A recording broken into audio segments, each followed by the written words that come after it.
Married at 21, I soon found myself in a toxic cycle with my 27-year-old wife, who constantly called me unattractive. After enduring years of emotional turmoil and her cheating, she now claims I've changed as I file for divorce. Can love really be rebuilt after so much hurt? I am a 24-year-old male and my wife is a 27-year-old female. We met at a club while in college. We would kiss in my car until around 4 a.m. on school nights and seemed to agree on nearly everything, even though we occasionally argued. We are both quite argumentative. I genuinely believed we were in love. We married in late 2021 after dating for 1 year and being engaged for 6 months. Her family is wonderful and extremely supportive. While my family is apprehensive, I love my family. She clearly does not. Before our marriage, we attended premarital counseling, where it was suggested that she viewed me as overweight, which I was. I measured 6 feet 2 inches, weighed 250 pounds, had 26% body fat, and had maintained that weight throughout our relationship. She also stated that she didn't believe she could love me if that continued to be true. We discussed this with our pastor and his wife, our counselors, who provided a decent response, but she didn't agree. I suggested, perhaps we should postpone the wedding so we can resolve this. It's usually the unresolved issues in counseling that come back to haunt you. She acknowledged that this might be the case, but insisted we should move forward, stating she would just get over it. I loved her, so I agreed. The wedding was beautiful. We both chose to wait until marriage for sex and then decided to wait a little longer. She expresses that she does not wish to have sex because she finds me too unattractive. Additionally, she has never been intimate before. I was also her first kiss. We do not have sexual relations for the first 6 months of our marriage. Instead, we engage in some other digital or possibly oral interactions, but even that ceases after a few months. Eventually, I realize that I need to make changes. I enlist in the Army National Guard and complete basic training and advanced individual training as a parachute rigger. On graduation day from basic training, we have sex for the first time. I have lost nearly 40 pounds. When I remove my shirt, her initial reaction is a frown, followed by her saying, "I expected it to be different." I feel utterly defeated. I graduate from advanced individual training and Army Airborne School basic paratrooper school, returning to Texas in the best shape of my life. Still, it is not enough. We have sex perhaps once a month or every other month, and each time it is evident she does not want to be there. Sometimes she cries during or after. I stop asking. At the time of writing this, we have been married for nearly 3 years and 6 months and have only had sexual relations 25 times. Throughout all this, and even before, she frequently tells me that I am unattractive and too overweight. She claims I am not masculine and that my aspirations are too domestic, referring to my wish to retire as a public school teacher or run a small business like a game store. She feels I am not committed to the Army or, later, law enforcement and therefore lack masculinity. After returning from advanced individual training, we move into our first real apartment together, and shortly after I have a mental health crisis. I express a desire to end my life. I tell her it is her fault. That was cruel. I should not have said that. She realizes she has been unkind to me and apologizes, but the mean behavior continues. I quickly overcome my suicidal feelings and strive to demonstrate my love for her. I pay all the bills, cook for her, clean, get her a cat, watch her favorite shows, and listen when she speaks. We alternate between crashing out and reconciling. I suggest that we should consult a professional, but she declines, stating that would be embarrassing. I suggest that we at least inform our friends about our struggles and seek outside assistance, but she responds with a firm no. The reasoning is the same. After about a year, we finally open up to our friends about our difficulties. Both her friends and mine inform her that they think it is partly her responsibility. They acknowledge my improved physical condition and note that her issues with me were unfair even when I was not in good shape. She even admits that I am a good husband to her, leading her to feel like everyone is ganging up on her. I ask her what has changed since our dating days. She responds, "Husband, I have always felt this way. We were never in love in that sense, at least I didn't believe so." I exclaim, "Then why did you marry me?" She responds, "Because my friends and family pressured me to. You were a good guy. They said love can develop after marriage." Despite everything, we still have fun from time to time. We share hundreds of core memories together, many positive and many negative. Nevertheless, I begin to act out, raising my voice at her. I do not threaten her or become physical, but I do yell. I am physically larger than she is, and even if I weren't, I am stronger. This behavior was wrong of me, but I continue it for a long while. Another year passes, I obtain my degree and she does as well. With my degree, I also receive a commission to become a United States Army officer. I entered my school's ROTC program. Around this time, she inadvertently reveals that if she were not Christian, she would have filed for divorce by now. I respond with, "What?" Then I affirm my agreement. She appears heartbroken. Suddenly, significant barriers arise. I suggest that we discuss our problems with our families and other mature Christians again. This time, she consents. Everyone believes she is the problem. She feels increasingly isolated and becomes depressed. I experience the same feelings of despair. She develops a pattern of house-selfing, where she will spend a few days acting subservient, suppressing her opinions and conforming solely to my wishes. I express that this behavior is unproductive and not recommended by anyone. She replies, "It is called trying, and I am genuinely trying." Eventually, she enters a depressive episode and returns to being unkind and miserable for the other half of the week before resuming the cycle. It becomes a waste of time. I inform her that I want a divorce. She is taken aback and disagrees. I take a day to reflect and speak with my pastor. I return and apologize to her. She becomes angry that I did not follow through with my decision. This situation confuses me. In January 2025, we commence marital counseling with our pastor and his wife. They quickly assist me in ceasing to raise my voice at her and identify her as the underlying issue. She expresses her desire to stop attending counseling almost immediately. Things worsen. I experience constant shaming from my wife: too overweight, too unattractive, too feminine, too passive. I retreat into my hobbies where I can at least find some success. I propose divorce again, this time more concretely, but the same reaction occurs. "No, how could you?" I respond. "Okay, then let's not proceed." She retorts, "You idiot, clearly I want the divorce."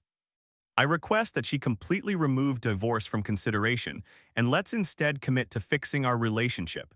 She informs me that she cannot remove the possibility of divorce from the table.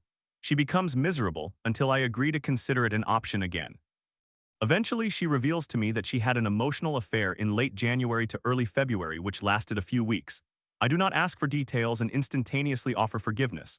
A friend of hers advises me to seek details. I approach her politely, saying, "Our pastor will probably want details during our next counseling session. We should work this out between us first to avoid an immediate reaction from me." She disagrees and builds walls. After hours of prompting her to talk, she opens up. While attending counseling, she engages in a brief affair with a coworker. They hold hands while walking in the park and discuss emotions. They go on dates and share kisses on the forehead and cheek. I respond, "Oh man, that's bad, but I guess I still forgive you. It's not like you kissed him on the lips or anything." She agrees but seems evasive. I ask again and she tells me that he had kissed her neck. I leave to go to the gym for a while. When I return, I forgive her and decide to move forward. I tell her she cannot speak to him anymore, especially outside of work. "Why?" she asks. "Because you just cheated on me with him."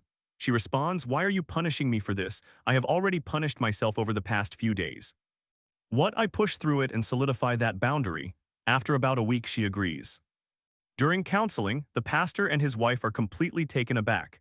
She feels attacked and becomes unwilling to continue attending counseling. I must disclose the details, as she is not interested in revealing them to the counselors. I break down at home. I confide in her about these issues that seem to matter little to her. I express how I feel mistreated. She listens attentively. At the end, she says, "I am so sorry, husband. You are someone deserving of love, and I have not treated you as such." What, really? She behaves as the ideal wife for 24 hours and then reverts. She claims it was challenging to maintain. I feel utterly devastated. The weeks drag on. She does not change. I ask her why. "Husband, I just cheated on you. What makes you think I would be in the right mindset to change? Give me time." We begin discussing divorce again. Last Friday, April 18, 2025, we drive to Oklahoma to spend Easter weekend with friends. During the drive, we converse about divorce. Instantly, all her depression and anger dissipate.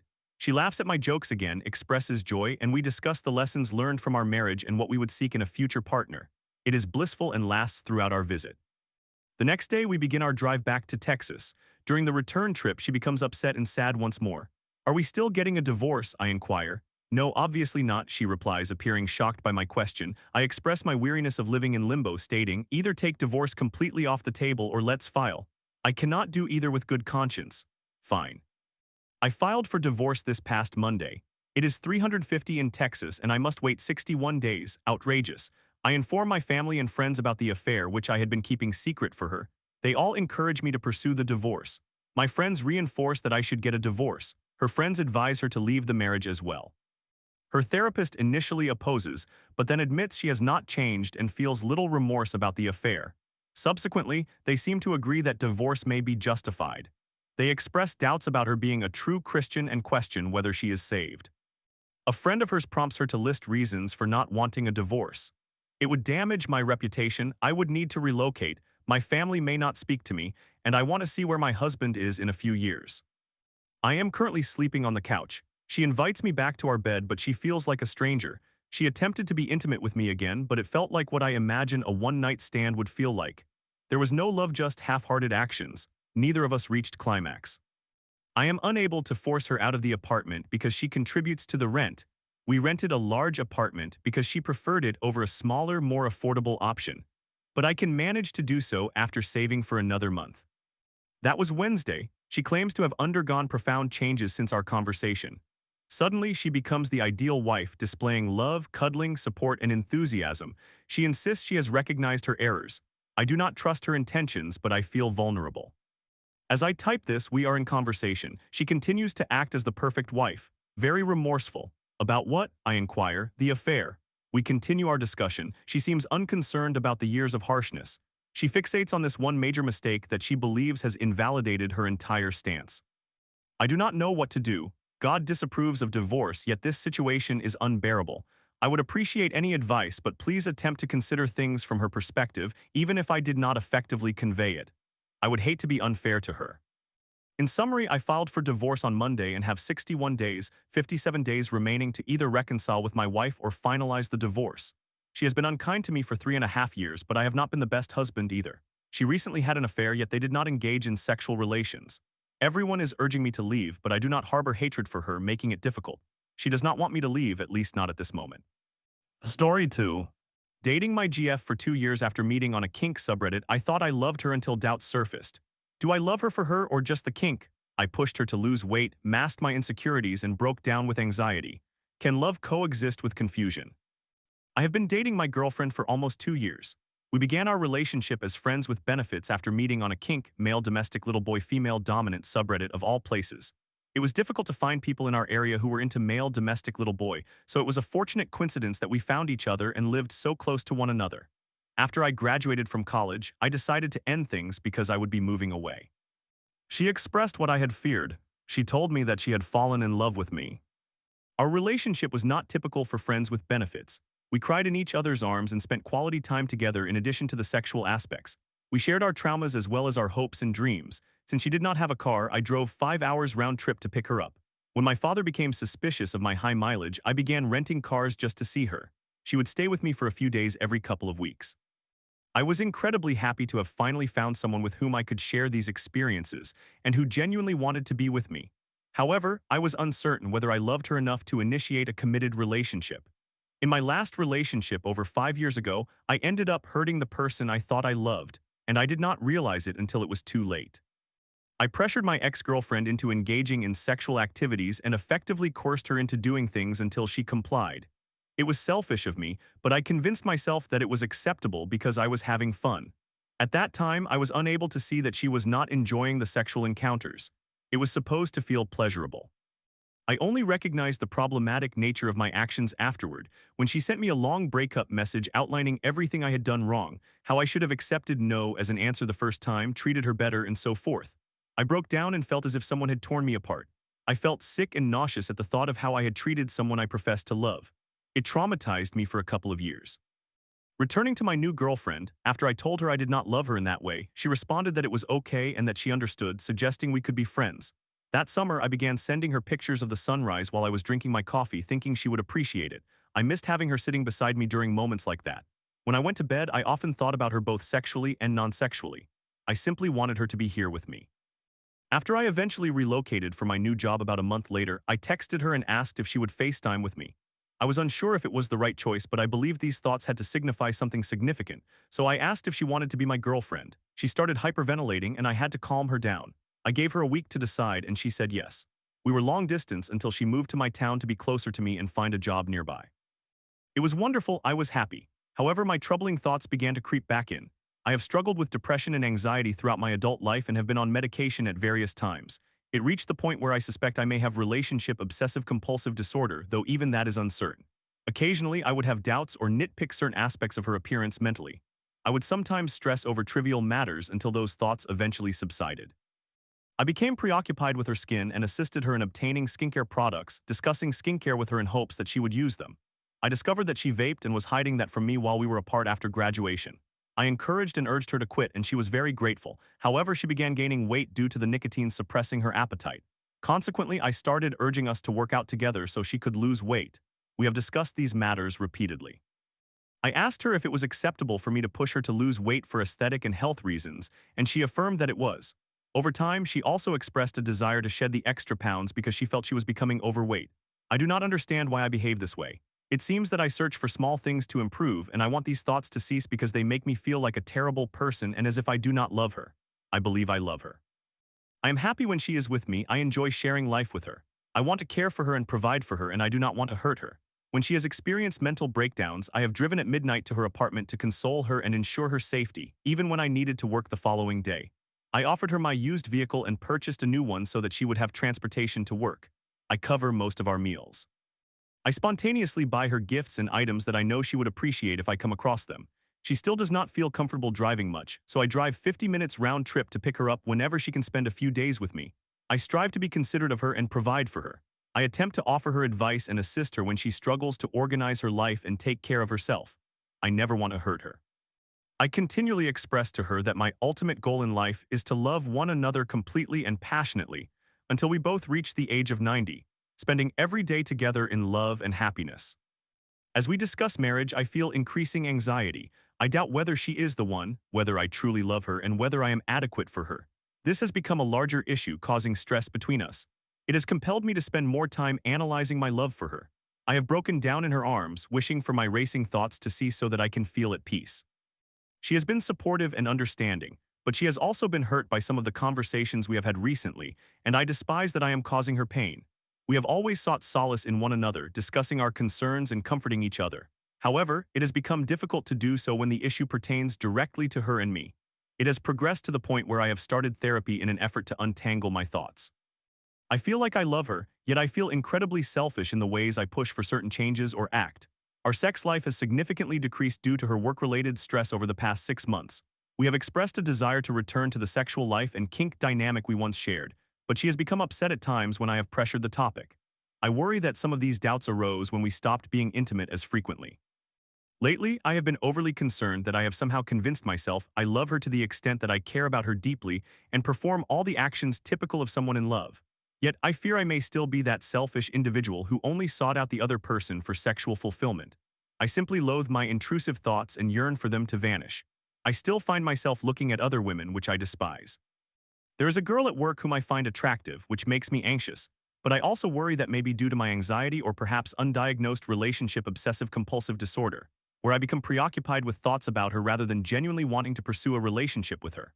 I fear whether my relationship is secretly just about sex, even though I care for her and love her deeply in numerous ways beyond the physical. I feel utterly lost and confused now.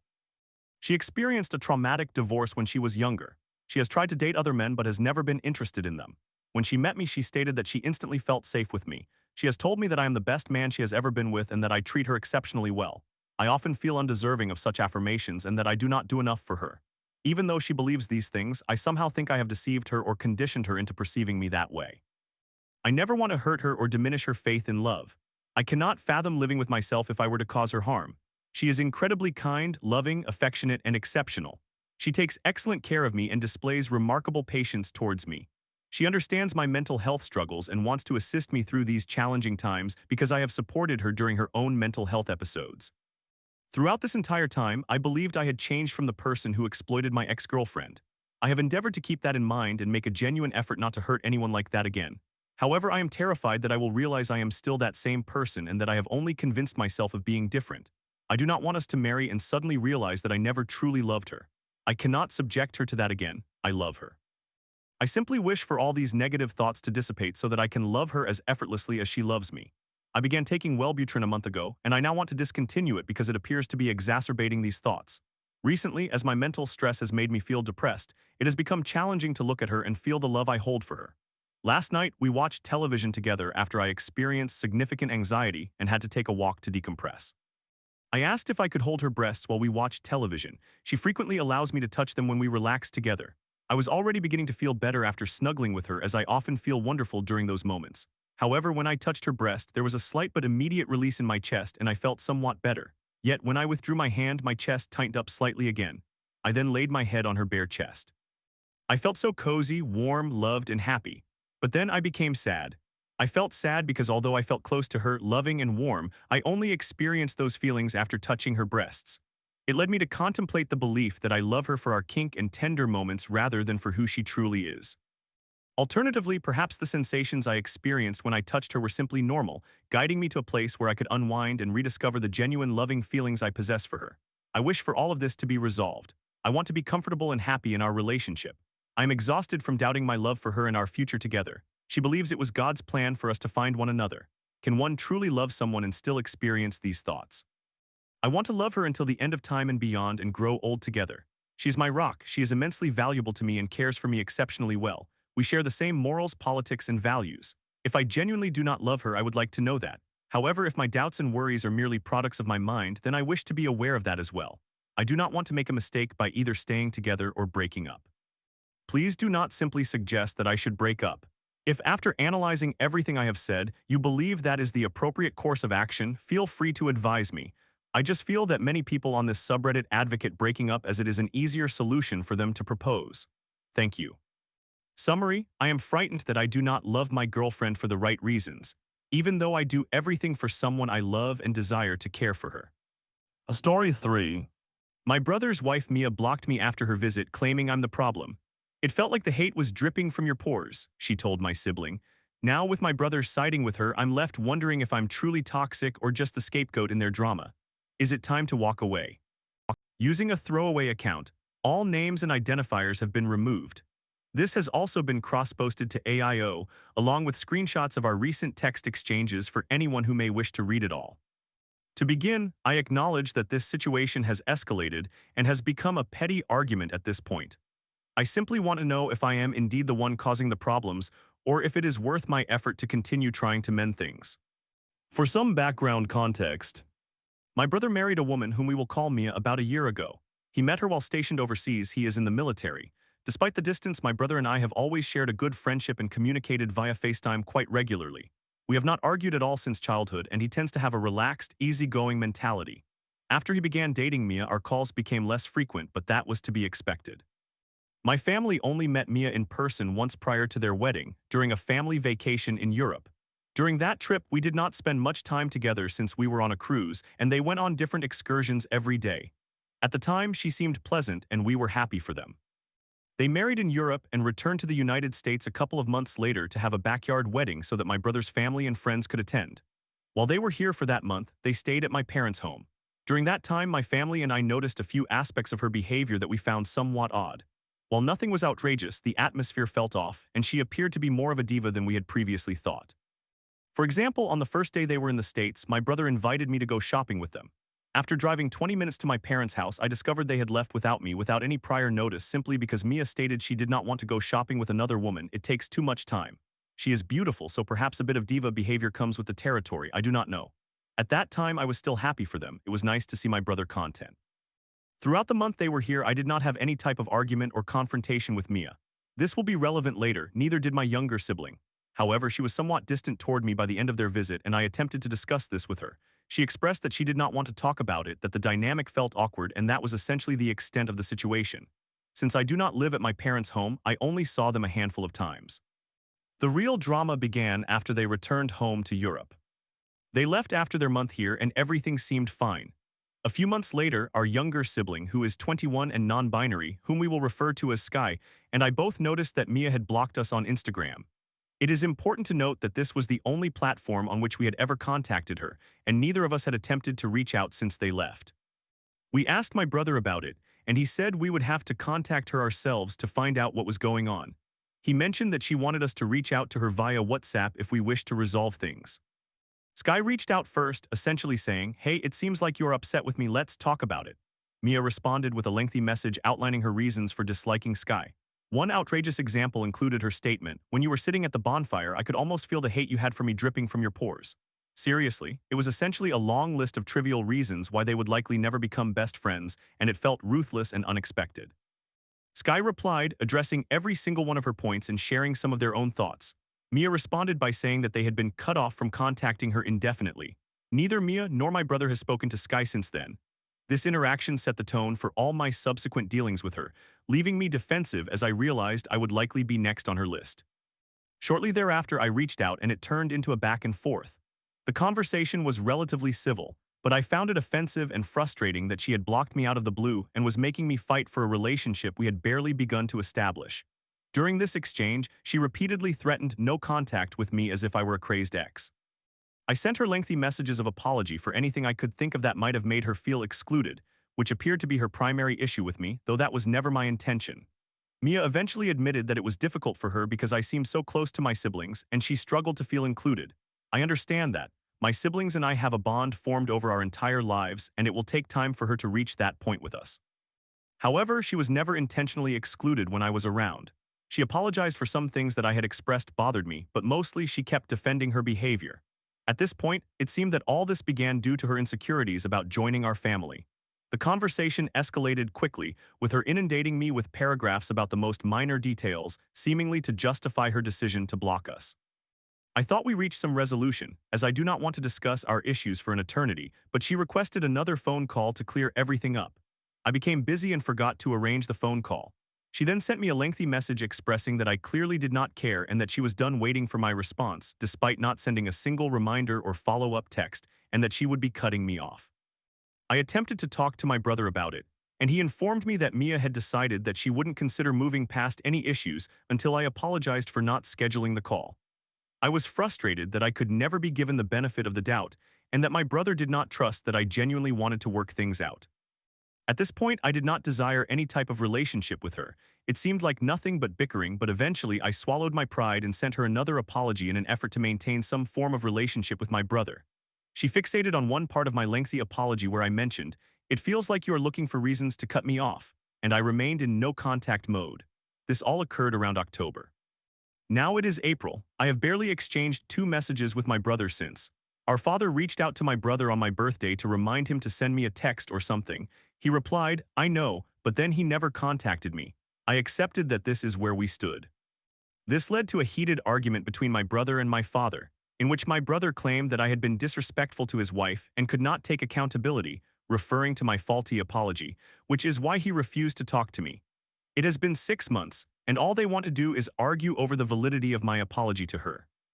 This brings us to the torrent of text messages that followed. I texted my brother asking how I had been disrespectful. He provided a detailed explanation, stating that it was a snide remark to say that I felt like she was looking for reasons to cut me off. I then sent him a new and improved apology for Mia without mentioning how I felt regarding the situation. I expressed the need for space from all of this, explaining that I was not comfortable reaching out to her myself at that moment. I am aware of how it usually ends, and requested that he pass along my sentiments to her. I received no response from him. A few days later, Mia reached out telling me that this situation was causing my brother so much stress that he could not focus on work, and she did not want to revisit any issues. She suggested that we set up a time for a call to put everything behind us. Of course, I wanted to do that. In hindsight, it feels as though this was a trap, so I agreed to call her sometime that weekend.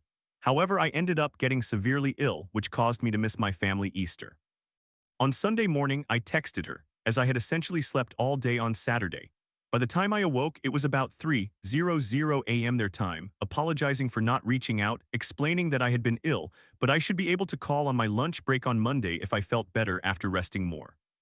This sparked World War III. She began to chastise me, insisting that I needed to stop putting her in limbo by not calling and making excuses to avoid conversing with her. I would never have agreed to that if that had been the case, but whatever. It devolved into a long text argument filled with nonsense, as she essentially refused to believe that I was genuinely sick, yet pretended to accept my illness just to argue. Following this, I messaged my brother asking where his head was at after she kept criticizing me for constantly postponing. He essentially berated me, claiming it was my fault that I couldn't just pick a time and stick to it. I ultimately lost my cool with both of them and blocked them. It was definitely dramatic on my part, but I was sick and exhausted, and being berated by them pushed me over the edge. I have reached my breaking point, as it seems like she is seeking out reasons to quarrel and will never give me a chance to end the drama. At this point, I do not know how to proceed. I feel like I have done my best, but this turmoil is taking a toll on me. I still have both of them blocked, but our father is in discussions with both of them about trying to work it out. I would appreciate hearing some outside opinions because, after repeatedly being told that I am the problem by both of them, I am beginning to question if that is indeed the case. Is it worth it for me to pursue any type of relationship with either of them? In summary, my brother married a woman, Mia, who blocked both me and my sibling without explanation after staying with our family. Attempting to reach out led to prolonged, petty arguments in which Mia accused us of excluding her and continually threatened to cut contact. I apologized multiple times to maintain my relationship with my brother, but Mia persists in finding reasons to be upset. Now my brother is siding with her, and our relationship has completely deteriorated. After months of conflict, I am questioning whether it is worth it to pursue any relationship with them. Story 4. Lost my job, lost the love of my life at 24, and I'm left feeling like a ghost in my own home. She just wanted to end things quickly, and I know I'm to blame. As I ponder starting over, can I regain her trust before she leaves for good? This is my first time posting, and I have a long story to share. I am currently at one of the lowest points in my life due to some recent changes in my personal life and career. Combined with the fact that I have been emotionally isolated for years, I have no one to talk to. I understand that interpretations will depend on the context I provide. However, this is the first time I have ever posted anything on any social media platform. I will do my best to present my story as clearly and concisely as possible. Please feel free to share your opinions. Career. I was an immigrant who moved from Hong Kong to Canada 17 years ago because my family declared bankruptcy back home. I struggled in school due to culture shock and retreated into the world of video games, where I could cling to a small semblance of familiarity while navigating an unfamiliar environment. As a result, I never officially graduated from high school, and although I was fortunate enough to have access to post-secondary education, I could not obtain a degree because I was working 2 part-time jobs to pay my own tuition and was involved in an unstable relationship at that time. As the end of the program approached, my relationship also deteriorated. My partner cheated on me because she needed to find a stable partner to secure her future. Honestly, I understand this and cannot blame her, but I was 21 and she was 20. The way that relationship ended, along with several other factors, contributed to my emotional isolation, which I will explain shortly. From my past experience, I learned that positive changes happen only if I continue to improve myself. So I began working out and looking for jobs that would enhance my resume and provide transferable skills. I started working at a local hospital as a patient food service worker around 2015, and I also held positions at Starbucks and Joey Restaurant to support myself financially. I focused all my energy on work and the gym. My life became streamlined into a routine of work, gym, sleep, and repeat. I had no full days off and no romantic relationships, yet I remained socially active.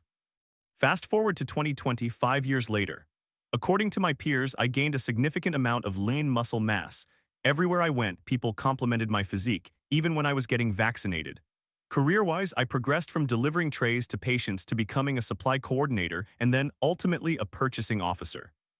Although both positions were within the same department, I felt a sense of pride in what I accomplished despite my significant mistake of neglecting my academic studies. That was when my current relationship began. Since relationships are not the main focus of this section, I will reserve that for the next section. At the beginning of 2024, I accepted an opportunity to work for the federal government. The salary was decent, and it was predominantly a remote job. Coincidentally, my car was totaled around the end of 2024 on December 21. The timing was perfect, and it represented a significant increase in my annual income, provided I passed a 1-year probation period. This 1-year period consists of 3 main phases, and one must demonstrate sufficient competence by achieving a set score in each phase.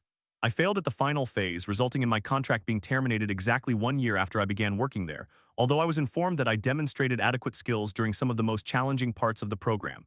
For the first time in my life, I found myself unemployed. That was January 2025, roughly 3 months ago. Since then, I have been staying home, isolating myself, and retreating into the world of video games once again, except this time I also neglected the person who cared for and supported me during my struggles, my soon-to-be ex-partner. This leads to the next section. If you are still following my story up to this point, I truly appreciate your patience. Thank you. Regarding my plans for the next chapter, I am currently researching 2 industries that I want to explore: data analytics and tattooing. I recognize that for the time being, stability should be my primary focus. However, since I am living at home and have no other variable expenses aside from food and rent, I want to pursue something I genuinely enjoy this time and move toward a self-employed direction. Relationship.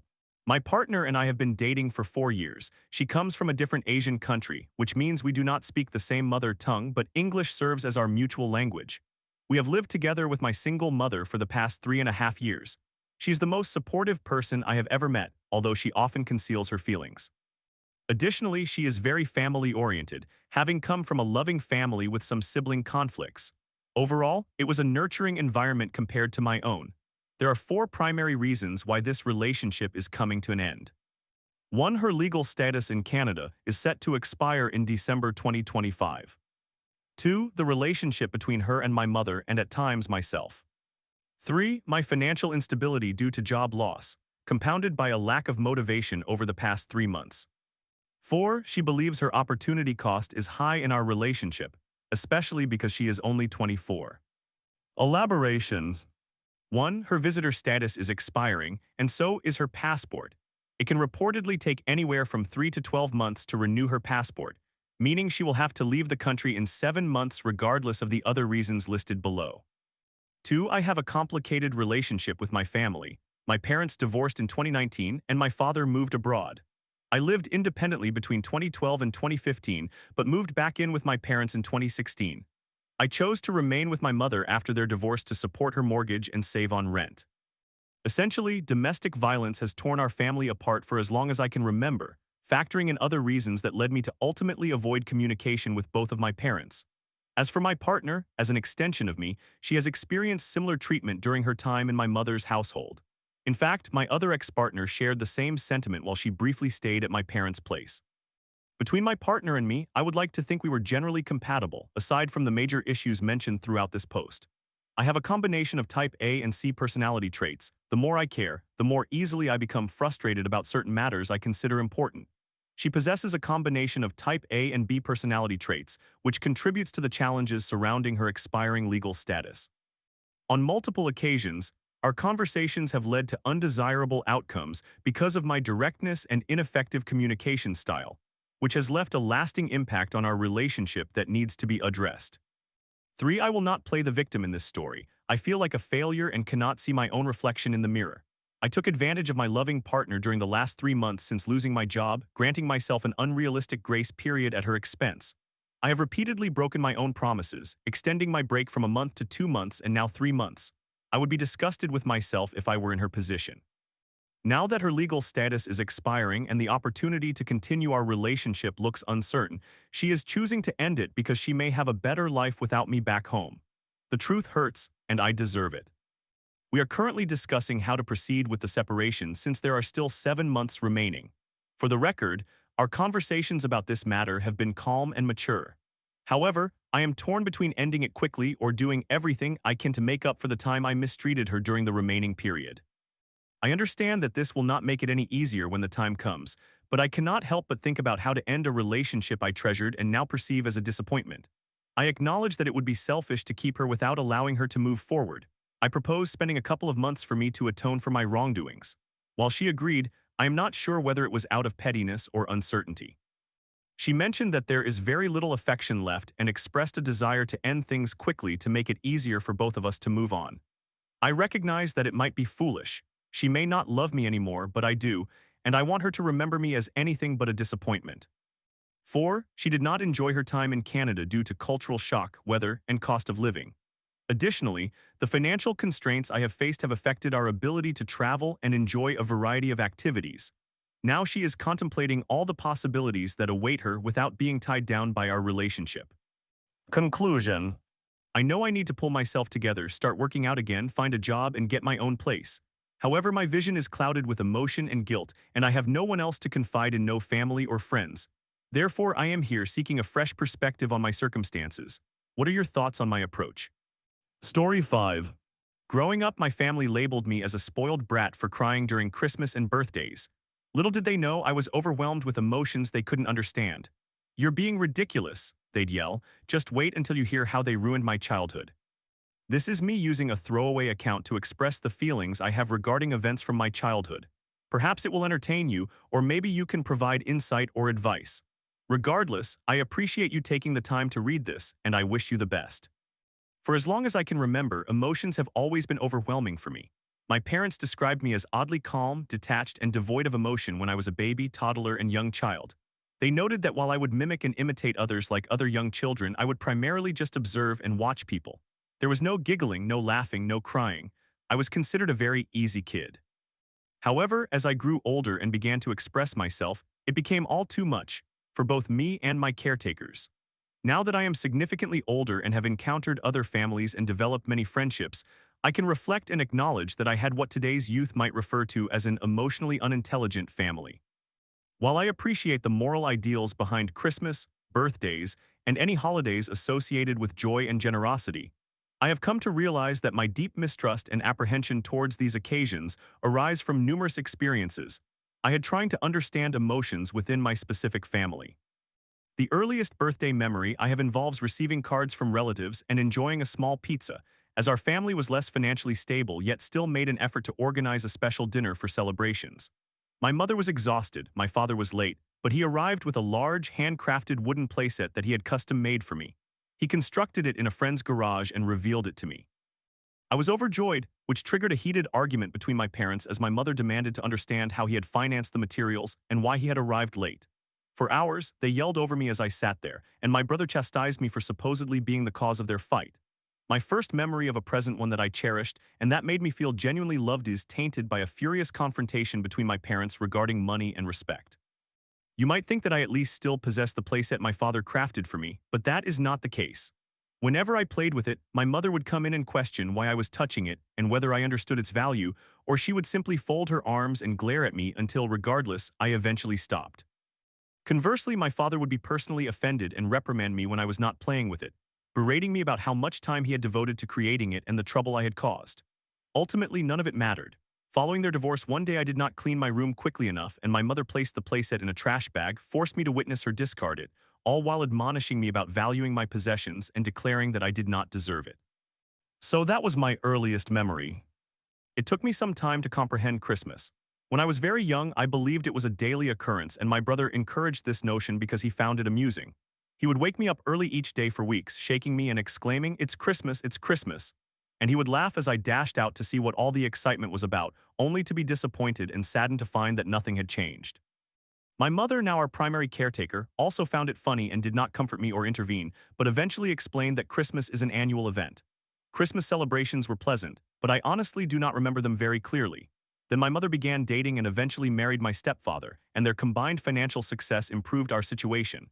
They both promised to make up for the lost years of our childhood experiences with a wonderful Christmas this year. My brother's birthday falls just before Christmas, and in my young mind it seemed like they went all out for him. This made me excited, but honestly I was genuinely pleased to see everyone else happy. My family was never one to openly express emotions, particularly positive ones, and seeing my brother and mother smiling so much filled me with anticipation for Christmas and the chance to see them even happier.